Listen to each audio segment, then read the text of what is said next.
It's extraordinary to be here with so many of you. Thank you for being here. There's a lot of you here. I'm really quite nervous. I think, or I was telling Tyler when Paula said that they were going to open it up and put more chairs, I was in my mind thinking, oh, I don't think that many people are going to come, don't go to all that work, but I'm really glad you did come out tonight, and I'm really glad to be here with you. So thank you very much. It means the world to me. I want to thank Tyler. I want to thank Paula. I want to thank Liz. I want to thank everyone at this really amazing Poetry Center and at U of A for making my visit here so special and making it possible. I'm very grateful and excited to be here. If it's okay with you, I'm going to start off with a poem by another poet.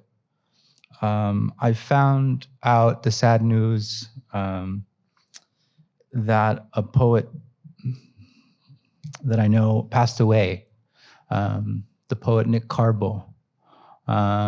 Nick was a Filipino-American poet, and Nick came to Pittsburgh, where I was getting my MFA at the University of Pittsburgh many, many years ago when I was in my 20s, and I was a young poet and very unsure of myself. And Nick was extremely generous and warm and kind and supportive, and stayed in touch over the years. In fact, contacting me to congratulate me when I received this prize. And so I want to read a Nick Carbo poem this evening to start off.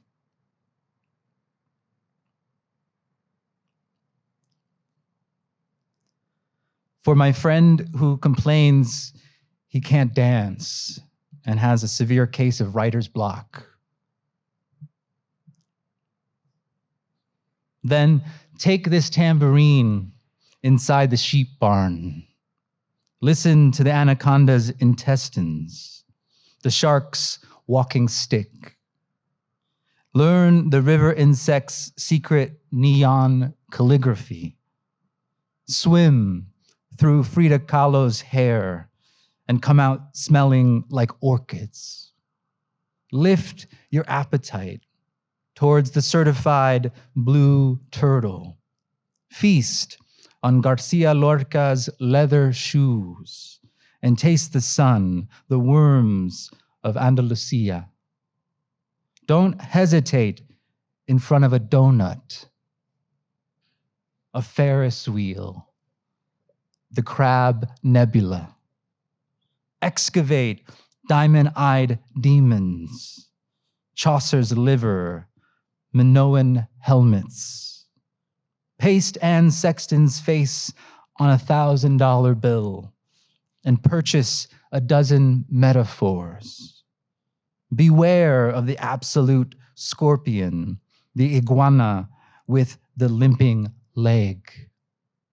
Permit indwelling, white words around the eyes, the confrontation of windows. Never feed your towel to the alligator. He will eat you and eat you and eat you. Nick Carbo. Thank you, Nick. Thank you. So it's really extraordinary to be here in Tucson. It's quite moving and emotional. I cried with this group of students this morning. Thank you for indulging me and my tears. It's been a really special time. So much of the community that makes up this book is a community here in Tucson and in Phoenix. My cousin Amy is here in the audience. My Uncle Ray and my cousin Aaron I got to have lunch with today.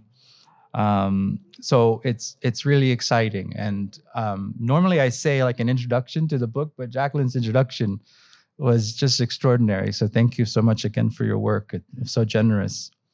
I will say that my Nana Pastora, who is at the center of this book, I just got to visit in July. That's when her birthday is. And she just turned 92 and she's doing great. She lives in the same, yeah, absolutely. She lives in the same house since the 50s. So it's over 60 years now in South Phoenix. And so I got her some Nikes for her birthday. And you know, they don't have shoelaces, you know, that you can slip into them, so they're really easy, you know. And I got a picture recently with her and her shoes, and she really likes them. They're comfortable. I also want to say that so when for her birthday we went to her favorite restaurant, which is a Chinese restaurant in downtown Phoenix. And at the same Chinese restaurant this weekend, on my father's side of the family, there's a red egg party, which is in the Chinese tradition, a party for a newborn in the first year. And so that's happening this weekend. And so I want to say, you know, hi to baby Kamale, and yeah, happy red egg party this weekend.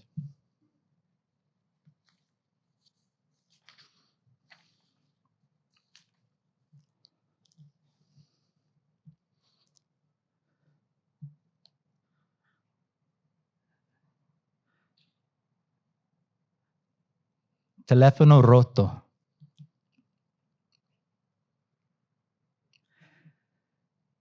They say her cry is heard near water. My Nana says she heard the story first as a child, and then years later on the line at Motorola, from a woman raised near Bisbee. Chisme dichos, hearsay, as they inspected the endless circuitry through microscopes. Fordism's orders, overseers and foremen told her they would make phones that fit inside a pocket. Yo no lo creía, she said. If we remove their cases, the verbs creer and to create share similar wiring. Some of those components were washed, degreased with toxic solvents, trichloroethylene, that Motorola for years spilled and flushed carelessly. A plume of poisoned groundwater stretches beneath Phoenix from the East Valley to the west, past downtown where my father ran his store, a tiendita called Faze, but that many knew as Los Chinos. After a 9-year fight with cancer, my father passed away in 2018. In 1989, Motorola moved the production line my Nana worked on to Mexico. Once the company was served with fines for what's now a Superfund site. We might trace this production line from Phoenix to Guadalajara to Guangzhou, where my father's family immigrated from. First, my yeye in the 20s, and later my yin-yang and Aigu in 1948, the year the first transistor was invented. I might hear in that technology my family's song, in broken pieces, bits of gossip, like a game of telephone or Chinese whispers. Your own, cries Llorona from those little phones inside our pockets.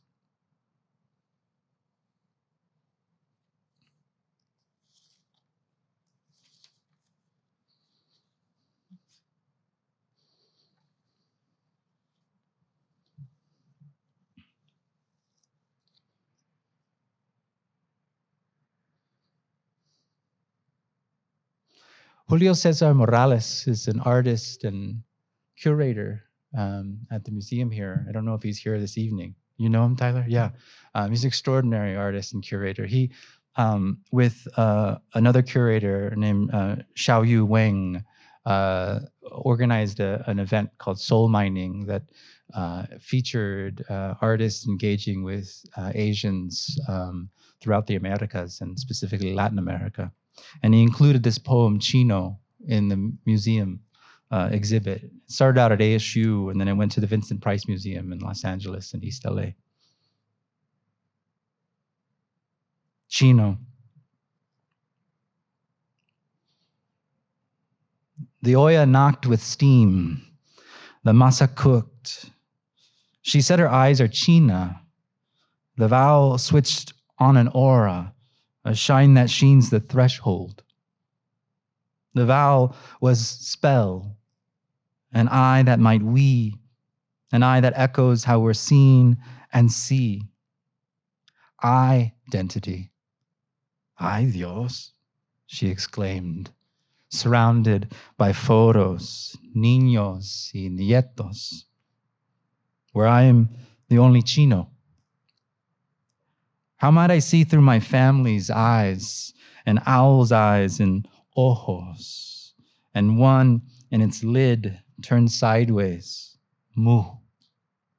I wondered with her at the table where we placed one olive, ojo negro, in each hoja, that worn folio for field corn's field notes. What does that dark eye in the ear's husk see?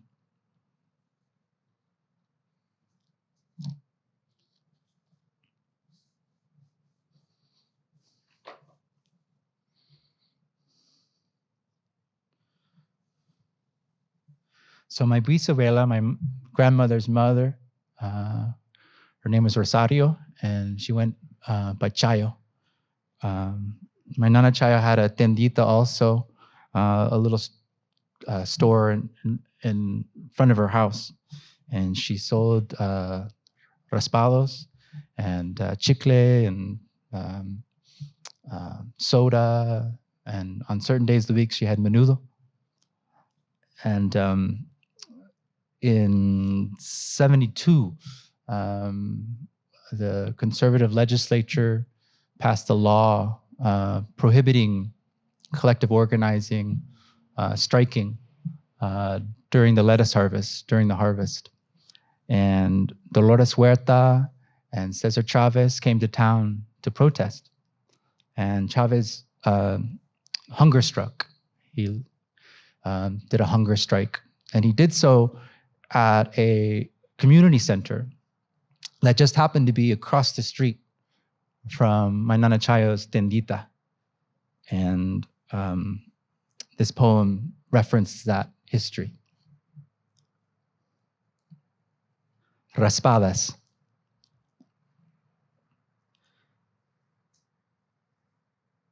A keening sent throughout Variocampito.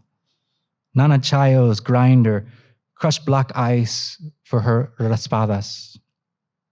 Just west of Stockyard, Slaughter, and Union Pacific tracks, she too conducted that silver arm in her home's small storefront, feeding ice to shaving teeth.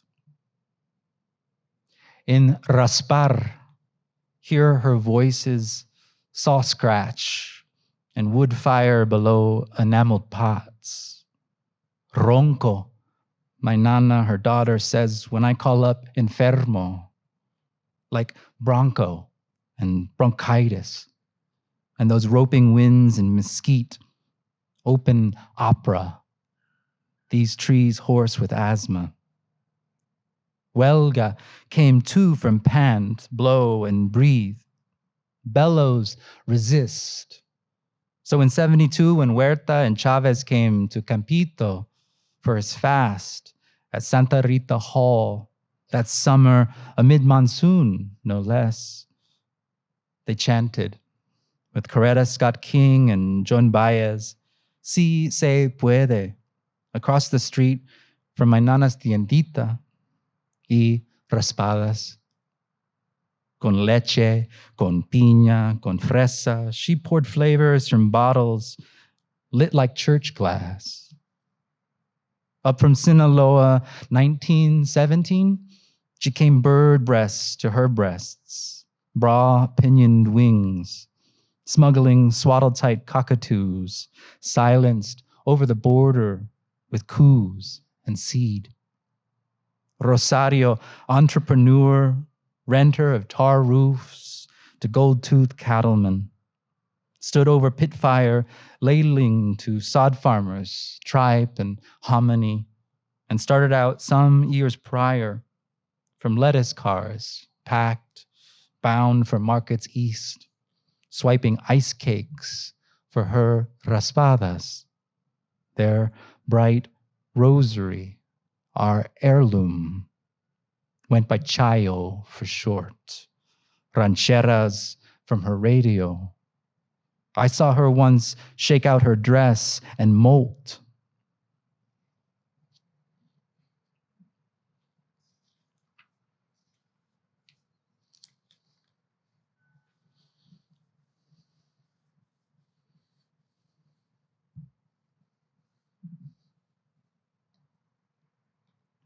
Fuchi.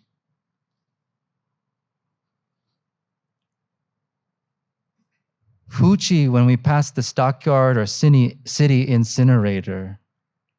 Who threw a fart?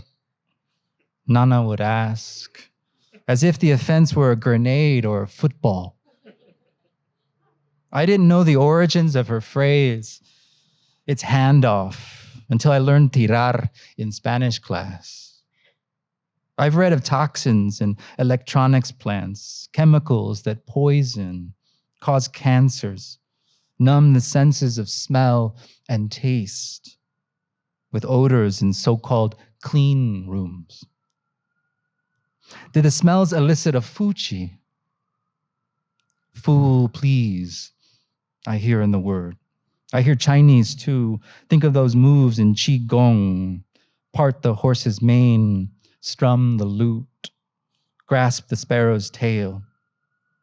Could they ward off cancers, release toxins, repair one's chi after one's shift?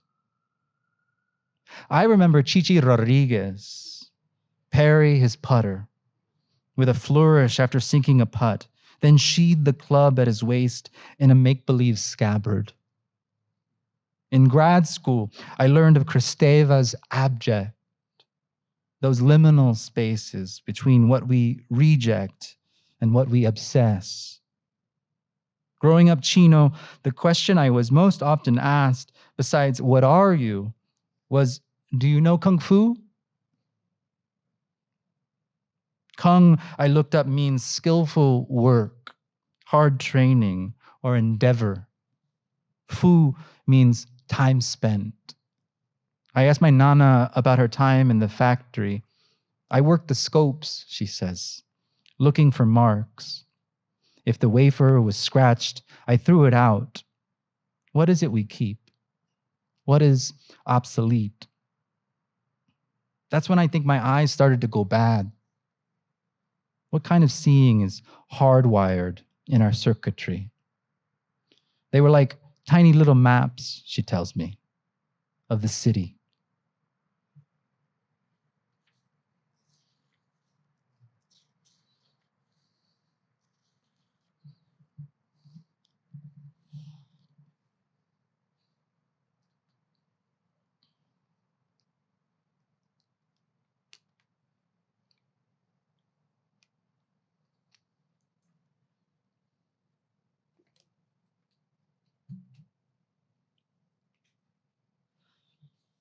Twin plant.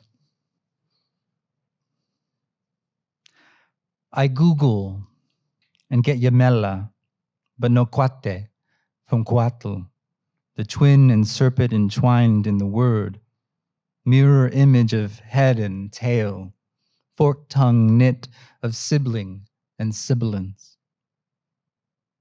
In Maquilaapolis, without the factory parts, the women workers in Tijuana mime for the camera.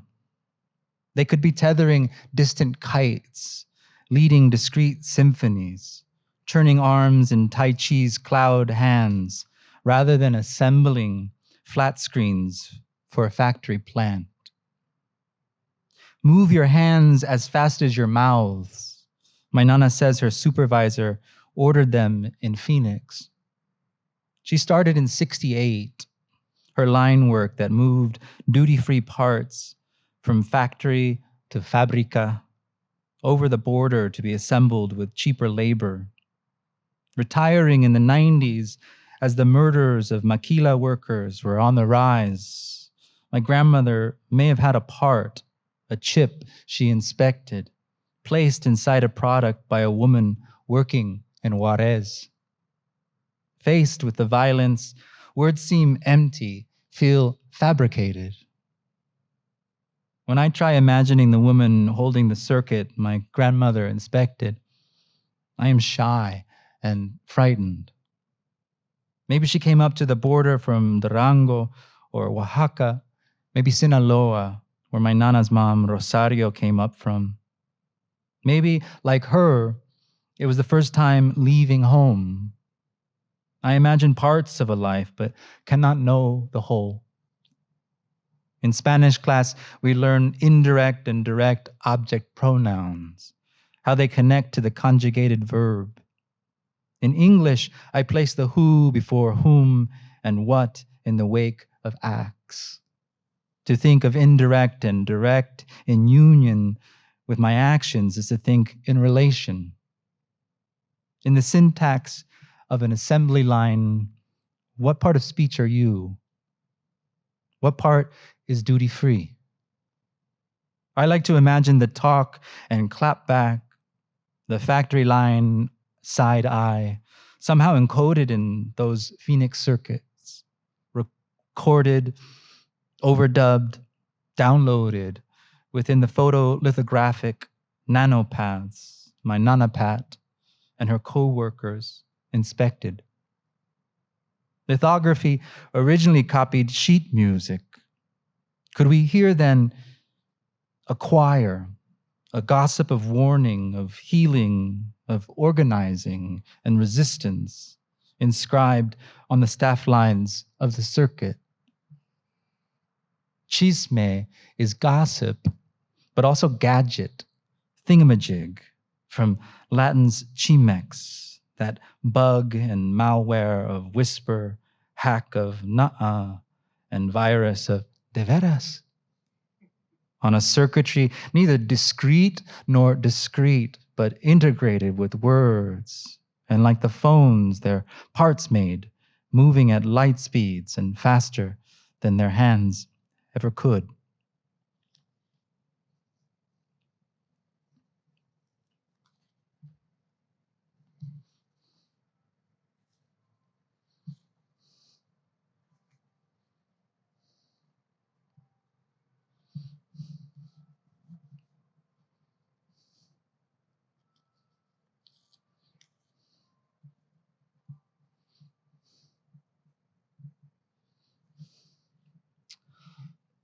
So the indigenous activists, Amber Ortega and Nellie Jo David, um, peacefully obstructed the border wall construction um, near Cuito Baquito Springs a while back. And this poem begins with a epigraph from Nellie Jo David. I just felt like he was fighting us with his machine. Resistors.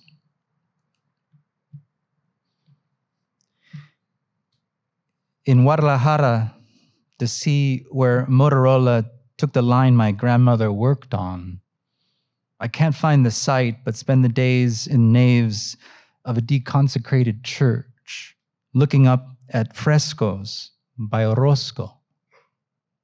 Here is a horse, a toe chain for tail, train piston for hock and hoof.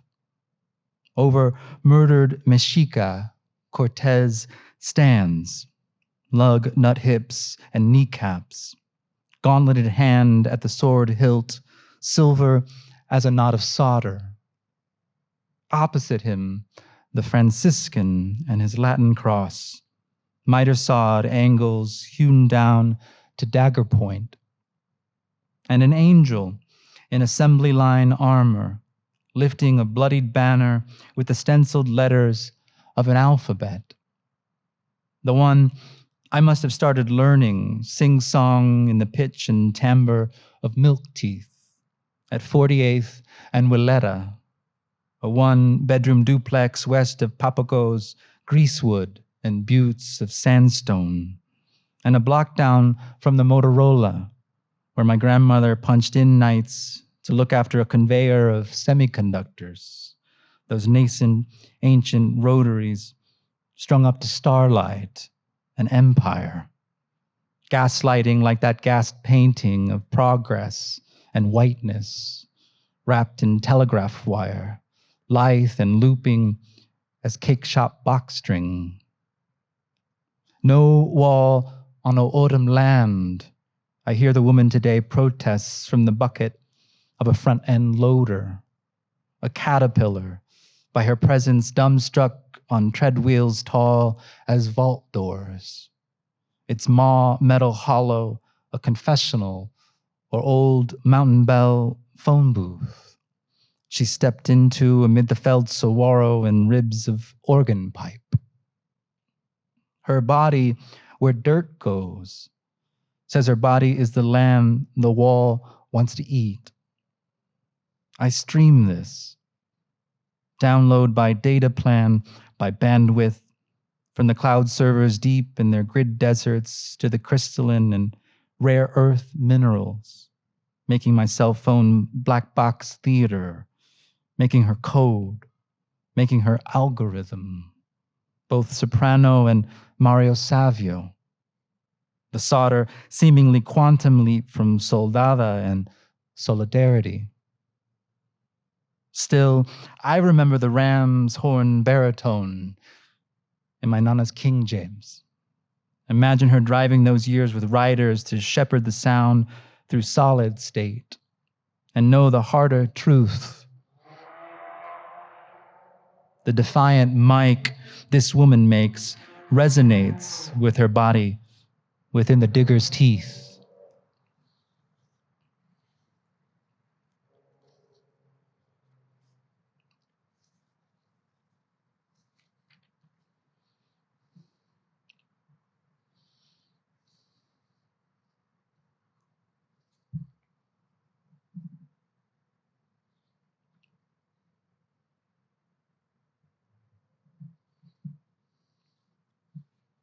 So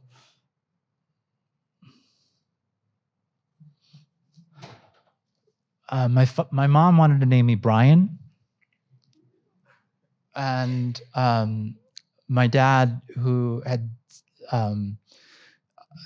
seen Bruce Lee, who in the 70s when I was born was often on TV with his son Brandon. And so my dad said, "What about Brandon?"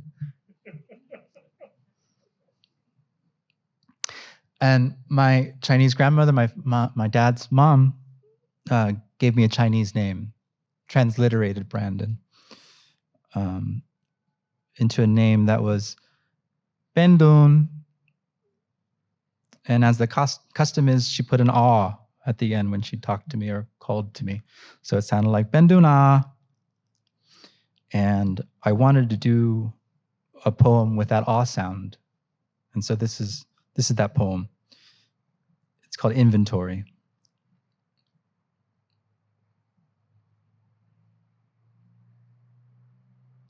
The "ah" was more song, and she sang beyond the name. If the name were river, the "ah" flooded its banks. Nonetheless, in its song, the "ah" signed the air, made the air mean. The "ah" hitched and hinged its intimacy. Jaw-dropped, it crooned its diminutive. Sang of class, filling a back kitchen at lunch where a wok clangs and a knife trims the gristle. In the stockroom with her, it kept accounts, was a ledger, an idea of order among Schlitz and Old Milwaukee. from tones in the pharynx, from lungs that hung like two clipboards, came the aw's inventory. She tied the awe to my name like that old trick, tongue-tying cherry stem. Quipu or rosary, and the knot was knowing. She threaded the eye to sow a threnody, liturgy, the way she sang the vow amid the till bell, a field song over produce. A nah, a nope, or uh-oh. It was abracadabra, an end note, a colophon bearing the binder's mark. It lingered incarnate in the cold walk-in, or ghosted the stocked aisles where I stood over cans of Ajax and Green Giant. The awe was wavelength, a frequency shape, like a mountain range. It was the gesture's aura, and like a varnish, it lustered my name and diminished like a mark in the margin. It was Whistle House, a star's spur, and it could scold from the meat counter where she priced the chuck with a grease pen tied to the scale. In her long breath, the awe was money to burn, incense in a Folgers can. In the ear, as if in a mirror, I found myself listening, and like all language, it was a grave's treats, singing of separateness and tracing something complete. Though not on a map, its lilt echoed the geographies, and she hummed it, simply over thin broth, simmered day long, and suckled on a short rib.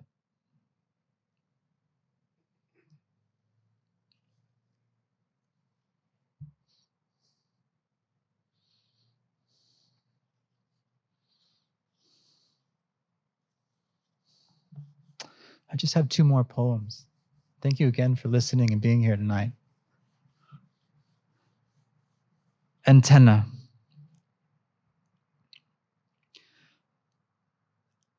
Tuning not lute, but car radio. Cocteau's Orpheus copies the broadcasts from a netherworld for verses. His muse is circuitry my grandmother inspected nights at Motorola. Before her shift, she put me to bed, lay down beside me and smoked parliaments. Each drag like tower light to planes overhead. From crest to crest is wavelength, and frequency the number per second. Where the waves won't reach, we call shadow. Count the radio's components like prosody, diodes, triodes, tetrodes, and dial the frequency in meters. Jack Spicer cited quasars, quasi-stellar radio traveling light years as possible sources. I remember Orion, one slick matador, Theo called him. Up on South Mountain, leaning on towers, red-eyed with warning, and somehow, by frequency, by transmissions I vaguely knew, drunk with music. With ham operator, Pauline Oliveros sent a hello to the moon's tympanum. It bounced back, dropped in pitch by a Doppler effect, and she accompanied the sound on accordion. A nana is lullaby, cradle song. I tell my mom a nana now. And we talk about how neither of us had heard that before. Canción de cuna, the lacuna we hum and tune by, its tonic note, a chord knot we worry and tease on with night song. One grandmother with Vicks, one with Tiger Balm, rubbed fires of camphor and mint, old poultices, into my chest their palms kneading and wet with salve, its menthols, to strip the chaff and rattle in a night wheeze. Can you hear their lullabies? One like the dicho, chiquito pero picoso, one in all 5 tones of village dialect. With wish hum for thresholds, they put to bed each name for the night. In Cocteau's version, Orpheus crosses over through a tailor's mirror. The carnival house optics of Marx's commodity fetish, I thought, or my father in Phoenix, stalking the reach-in with old Milwaukee and seeing in the glass a brief moment his own reflection. Aigu tells me my great-grandfather frequented Chinatown fortune tellers, ones with charts and calendars, a crystal ball almanac for a paper sun on a paper path, a celestial divination in the back room of butcher or herbal shop or corner store like ours, where the till bell drifted back to Fanyeng, her walk kicking spark off stove flame, or find me at my desk, my father fashioned from Schlitz 12-packs for weekends homework, me copying out my name, a dotted line running through its center, and not knowing the silences, not knowing then the cost of turning back to see. In today's news, U.S. troops install the miles of border razor wire, so-called concertina, for the coil that extends and flattens like the bellows of a squeeze box. Listen to everything all the time and remind yourself when you are not listening, instructed Oliveros, a composer of sonospherics and a Qigong student of quantum physics. In practicing, she explained, I have experienced listening with the palms of my hand.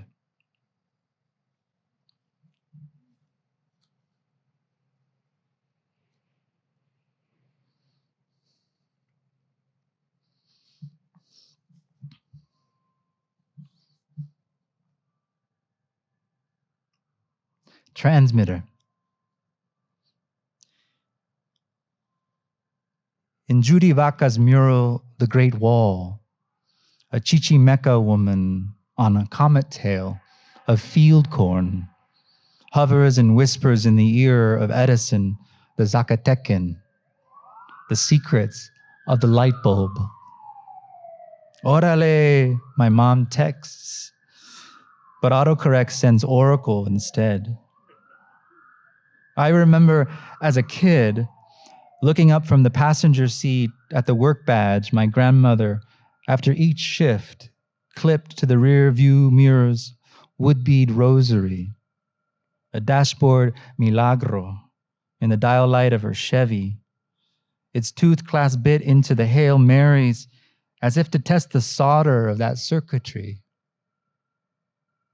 She often tells me of Mexican movie stars, Maria Felix, Jorge Negrete, Pedro Infante, how they toured the U.S. movie houses and signed the ticket stubs she sold from a box office, skinny as a phone booth.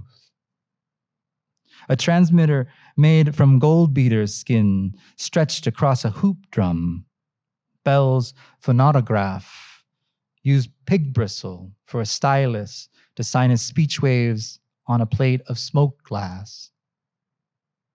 I watched on YouTube Infante stand with 11 mariachis, gallant in silk ties and epaulets, to serenade Paloma, his tenor crooning about the unrequited man, turned dove with grief to the actress in bedclothes, and bewitched, as I imagine Helmholtz, the pianist, holding a tuning fork to an electric magnet and hearing it vibrate. Trying to picture that man wasting away in heartache and so hollowed to bird bones, I reread this morning Socrates, telling Phaedrus outside the city walls of cicadas how they were men before muses brought them song.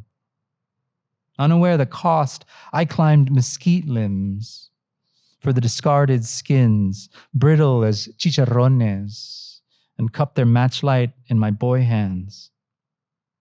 Hearing, it said, is touch at a distance.